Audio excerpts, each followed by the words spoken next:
Here I'm going to go over the very basics of setting keyframes for animation. We'll dive into animation at a later point, more in depth. This is just to get you guys started actually moving things over time. So in order to do this, we're going to want to have in our UI our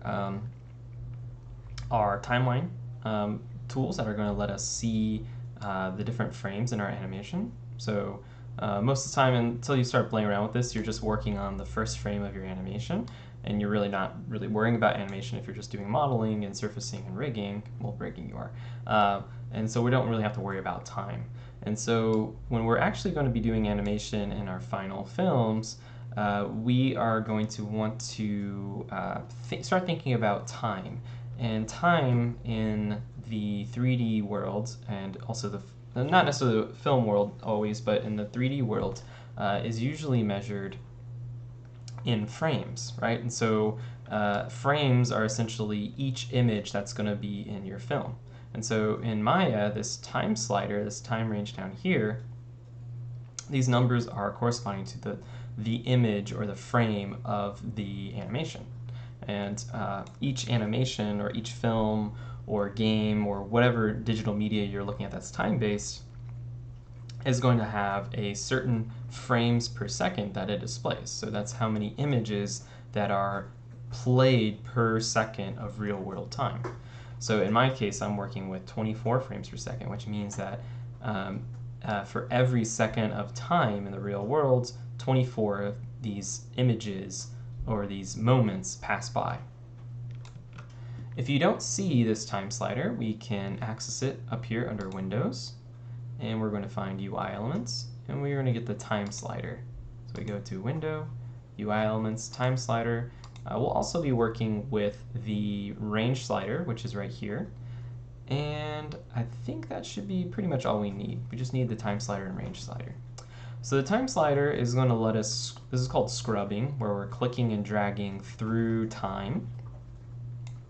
And this is going to show us, when we click and drag through it, it's moving us forward and backwards through time, just like you were using like a video player, right, on YouTube, scrubbing it back and forth. And it's also going to show us where we have poses or keyframes saved for whatever object we have selected. So you'll see these little red marks, and that's telling me at that frame, or that point in time, I have a pose saved on my model. Down here is going to be our time range, or range slider, I think is what it's called. And this is essentially going to let me control how long my animation is, right? So I can actually set a larger number. So let's say it's going to be 1,000 frames, right? So it'll go from frame 0 all the way to frame 1,000. So it's a longer animation. So I can set the max. That's what this max value is. This right here is the maximum displayed at right now. So if I set that to 100, you'll see this is going to crop in from 0 to 100, even though my animation goes all the way to 1,000. So really this inner number, these inner numbers, and dragging the endpoints of this object right here is just giving us like a tighter view or a more detailed view of a particular part of our time frame. Whereas if it was all the way to the end, we're seeing our whole animation all the way from start to end. I also have our playback controls over here. So you'll see that, let's set this, I'm going to set this to bring this in a little bit. And you'll see when I play it back, let's go ahead and take a look at this over here. This is moving my camera. So it's moving from that first camera pose to that second camera pose, which ends at frame 58, right? And so this play button and stop button is essentially just going to play and stop, just like you would expect. And if I set this, you can see because I set it to stop at frame 58, it starts over once it gets to frame 58, all the way back to the beginning. If I brought this down lower, you'll see it doesn't even complete the whole movement of the camera because it stops at frame 22 in this case and then restarts. Okay, and if I extend it really long, moves, and because I don't have any more keyframes, this is all just dead space. Some other things we want to take a look at is we're going to open up this little Running Man button right here, or you can find that under Windows, Settings and Preferences, and coming down to the animation playback. Let's see, where is that actually? Animation, nope. Let's click on this, I always forget where it is. Oh, time slider, there it is. So under time slider. So down here, we're going to want to set our frame rate. So yours might be, or sorry, so generally speaking, it's usually set to 24 frames per second, which is a very common speed that it's playing back at, which means, again, 24 images are going to be displayed in my animation per second, right? If you look at different media, they're going to have different values, right? So you might have like a GIF might have something like 8 or 12 frames per second, right? Which means it's really choppy. If I set this, let's go ahead and set this down to like a lower value, 10 frames per second. It's going to go at a very different speed, right? But you'll also notice it's a lot choppier too. Let's go back to here, right? So it's very, very choppy. Or you can have something set up to like maybe 60 frames per second, which means that it's going to play back very smoothly, right? You guys can see how smooth that is because now each second has 60 images into it, so it has a lot more images, and so there's less of a gap in between each frame. Okay, so I'm going to set this back to 24 frames per second. Most of the time for film and animation, you're probably going to work with 24 frames up to 30 frames, and probably not working with anything outside of that. We can also come down here to, let's see, oh, here we go. Update view all, if your computer can handle it. So if I go ahead and play that back, right, it's going to show update both viewports instead of just one. Let's go ahead and set that back down to 60. There we go. Let's bring those settings back up. The other thing you're probably going to notice is, oh, here we can see the looping. So if we do oscillate, it's going to go backwards. So you can see it goes forward and backwards when it reaches the end. And then continuous is just going to be, let's go ahead and just play that again. Continuous is just going to loop all the way back to the beginning again. And then once is just going to stop as soon as it gets to the end. And then you can go back to the beginning by clicking on this button right here. This button right here, playback speed, is going to be very, probably one of the first things you're going to check if you feel like things aren't going right. Sometimes it's by default set to play every frame, and you'll notice when I play this, it's going to, let's go ahead and set that back to continuous, and save, and then play. Right, so you'll notice that's definitely doesn't feel right. So what's happening here is that it's playing every frame as soon as it can. So essentially it processes it, your computer processes it, and depending on how strong your computer is and how light the scene is or heavy the scene is, it's going to just go straight through and play each one as fast as it can, ignoring the playback speed or the frame rate. So usually you want to come in here and make sure you just get the ×1 speed, which is essentially just going to play it back at your frame rate. Now, the reason why you might want to play every frame is if you're working with a really low-end computer, like your computing resources are really, really low, or your scene is very, very heavy, because what will happen is if you have I don't have a scene set up right now, but if you have a really, really heavy scene or your computer can't handle that, what you're working on, it'll actually start to skip frames so that it can play back at the normal speed, right? Because if your computer is like taking a really long time to update between each frame, right, because it's just very heavy on your computer, that means you're going to be watching it back not at the right time or that right speed, right? So what happens is if your playback speed is set to ×1, it's going to skip frames so that it can be playing it back at the right speed, right? So that you're seeing it, the timing is correct. The problem is sometimes you want to actually see that full motion that is in between those frames that it's skipping, right? Because it might be skipping sometimes like 10 to 20 frames, and you're not seeing a lot of information. So sometimes you set it back to play every frame, and so what it's going to do is it's going to try to play every single frame that you have, and because your computer is going slower, it's actually going to be going really, really slow, but it's going to be a smooth animation, so you'll see every single part of that action. Okay, but generally speaking, you're going to want to keep it at 24 ×1 or 30 ×1 or whatever it's set to. So these should be the basic settings that you need to mess with in here. All these other ones aren't really that important. It's really just the frame rate, playback speed, maybe update view if you care, and maybe looping if you care, but mostly just playback speed and the frame rate. Okay, so let's go ahead and start setting keyframes. Like I said, this is going to be fairly straightforward and basic. We'll have more in depth later. So right now I went ahead and deleted the animation on my camera, and we're just going to be animating this camera move by hand here.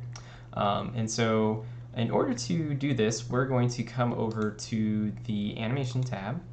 And what we need to do is, in order for animation to work within 3D, we need to set frames or keyframes on our object, which is essentially, you can think of them as poses. Let me go ahead and set one here. So I'll just right click and say, we're just going to do it up here in this tab, set key, right? And I'll come over to this area. Let's move it over here. And you can see 20 frames later, let's move it over here. I'm going to go ahead, go back up here to key, set key. And so you'll see what Maya does is it automatically moves the object between those two poses. So this is one pose, this is the second pose.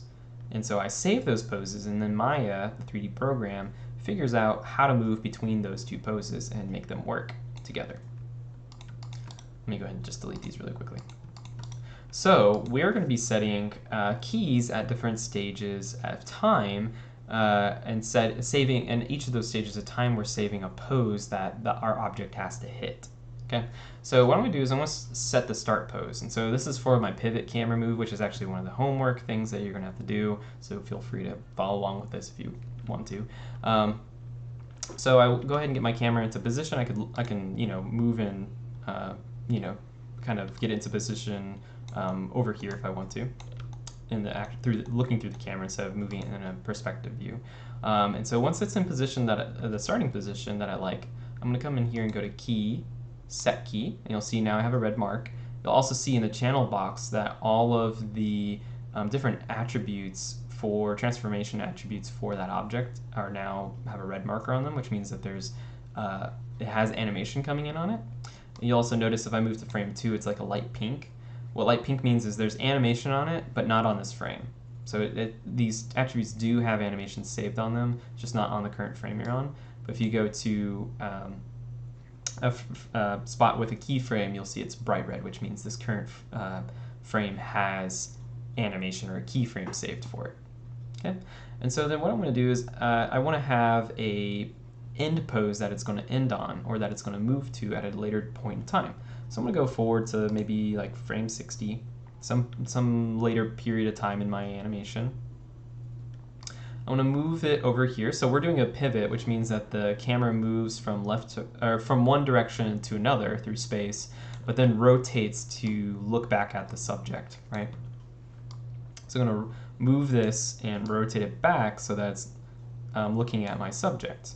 And so now that I have the second pose that I like, what I'm going to do is I'm going to come back up to the key and click on set key.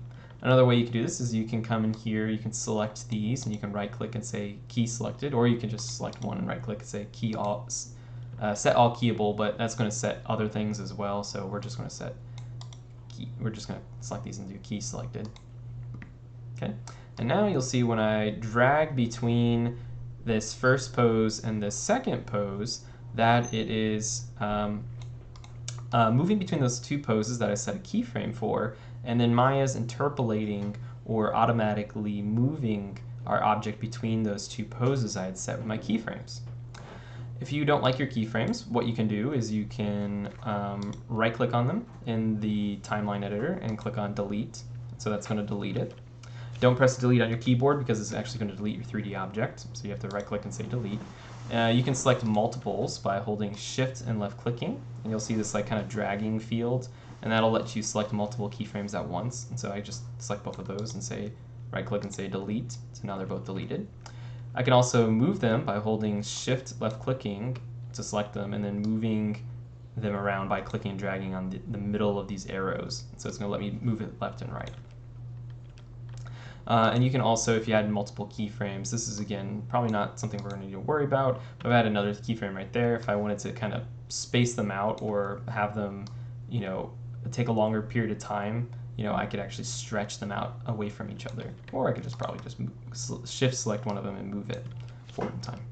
So that's pretty much the basics. If I wanted to, I can come in here and let's say my camera is a little too close to my subject, so instead I'm going to get more of like an arc. Now I can come in here and maybe I'll move it back at this point in space, and let's go ahead and right click key selected, right? And so now what's happening is it's kind of arcing through space around our subject instead of just moving straight past them. Okay, and so that's setting our keyframes. The obvious thing to do is to set keyframes for, let me go ahead and I'm just going to leave it, let's go ahead and delete these. Actually, let's go ahead and leave this one. This one's fine. Let's go look through a different camera. So I'll hide this. I'll turn on that depth of field camera, and I'll go ahead and let's go to perspective, depth of field shape. There we go. And I'm going to go ahead and, let's also bring back the focal plane. Okay. So what I'm going to do is I'm actually going to get rid of this focal plane and get rid of that distance tool. We're going to go ahead and select that camera. And we're going to come over. We could have seen it in the channel box, or we could have taken a look at it in the attribute editor. And so I can actually do that rack focus move, right, which is going to be moving the focal plane from one object to the other. Right, so let's set this, maybe let's try 20, and I might do this in the channel box. I'll come down to the focal distance and I'll middle mouse click and drag it. There we go. So I want to get it so that this coney object is in focus. So when that's in focus, you can right click on just about any attribute and you can say set key. I'm just going to set a keyframe for it. And you can say, I can come over to frame 60 and then I can set that value to a different value. So I'll come over here to focal distance, middle mouse click and drag, and then pull it forward till that green cube is in focus. And we'll go ahead and right click, set key, or key selected. So you'll see we're doing a rack focus between those two objects over time. Let's go ahead and move this keyframe from frame 30 by shift left clicking on it and dragging it all the way to frame 0. And so I'll just select that and I'll go ahead and play it. So you can see that focus moving from that foreground object to the middle ground object to the background object. Okay, I would do this as well for, let's go ahead and delete these. And let's go ahead and I'm actually going to come into the attribute editor, turn off depth of field, and I'm actually going to go ahead and play with the angle of view, or sorry, the focal length, right? And so the focal length is again going to be controlling the essentially how much of my image is captured by the camera, and also it's going to control the space and distance of away from the camera. And so when I change to a higher focal length, we're getting closer to the subject and we're narrowing our field of view, our angle of view. And when we work with a lower number, we have a wider field of view, we can see a lot more, but then space is exaggerated.